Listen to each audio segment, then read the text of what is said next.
Hello viewers, welcome to our channel.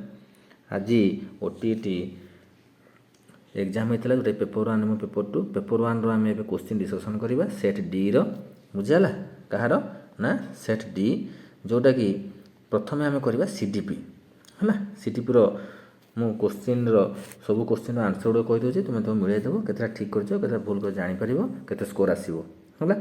तो प्रथम question कहला व्यवस्थान मूल्यांकन प्रधान उद्देश्य हूँ कौन ना शिक्षण पूर्व शिक्षार्थी सामर्थ्य दुर्बलता चिन्हट करवा डी हेब करेक्ट।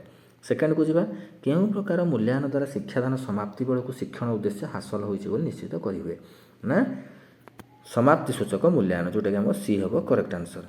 थर्ड को जावा पितामाता मान निर्धारण फलाफल को आलोचना कर उद्देश्य कौन ना शिक्षार्थी उद्दिष्ट कार्यक्रम सहभागिता बढ़ाइबा है। सी हेब करेक्ट आंसर 3 नंबर सी। 4 नंबर निम्नलिखित उक्ति मानक मध्यरु केउंटी प्रश्नपत्र योजना प्रस्तुत करिबारे आवश्यक हुए ना केउंटी हुए ना डी प्रश्न गुड़िकर उत्तर सूची तैयारी करवा डी हेब आमर करेक्ट आंसर। 5 नंबर शिक्षण सामग्री व्यवहार प्रधान उद्देश्य होउची कौन ना शिक्षण प्रक्रिया को सहायता देवा डी हेब करेक्ट। 6 नंबर को जावा चार्ट मानचित्र मॉडल गुड़िक होउची डैश रो उदाहरण ना दृश्य उपकरण एगुड़ा आम कौन देखिपारती बी हेब करेक्ट आंसर।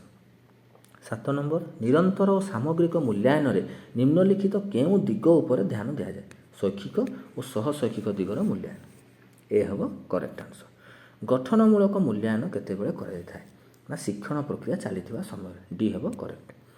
9 नंबर को जावा निम्नलिखित केउं परिस्थिति सहपाठी सहायता फलप्रद होता है ना बी मिश्रित दक्षता संपन्न दल गठन बी हेब करेक्ट आंसर। 10 नंबर को जावा निम्नोक्त मध्य केउंटी को गठनमूलक मूल्यांकन भाव में विवेचित करा जाए नहीं ना वार्षिक परीक्षा डी हेब करेक्ट आंसर। 11 नंबर निम्नलिखित शिक्षा प्रणाली गुड़िक मध्य केउंटी शैक्षिक केन्द्रिक पंथा सह सबुठारु अधिक संपर्कित ना व्याख्यान पद्धति बी हेब करेक्ट आंसर। शिक्षण में व्यक्तिगत प्रभेद होबार कारण होउछि डैश वंशानुगुण और परिवेश ए हेब करेक्ट आंसर है। 13 नंबर को जावा कार्य करी शिखिबा हेउछि डैश रो मूल मंत्र ना प्रकल्प पद्धति सी हेब करेक्ट कहीं ना प्रोजेक्ट मेथडटा हूँ आम कौन सहायता होता है। अंतर्निवेश शिक्षार अर्थ कौन ना ए हेब करेक्ट सामर्थ्य निर्विशेष समस्त पिला एकाठी शिक्षा देवा।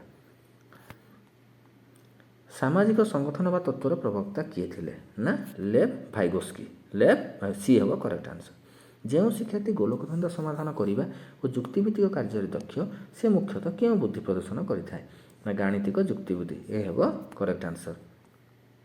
शिक्षण शिक्षादान सामग्री शिक्षार्थी को किपर सहायता करे ना अमूर्त धारणा को मूर्त करें ए हेब करेक्ट आंसर। बहुश्रेणी शिक्षण परिचालना शिक्षक कौन करवा उचित ना दलगत सहपाठी शिक्षण कौशल व्यवहार करवा सी हेब करेक्ट आंसर। पिलामानकर वृद्धि और विकास प्रक्रिया एक निर्दिष्ट ढांचा अनुसरण करे निम्नोक्त केउंटी एक उपयुक्त ढांचा धारावाहिक व्यवस्थित बी हेब करेक्ट आंसर।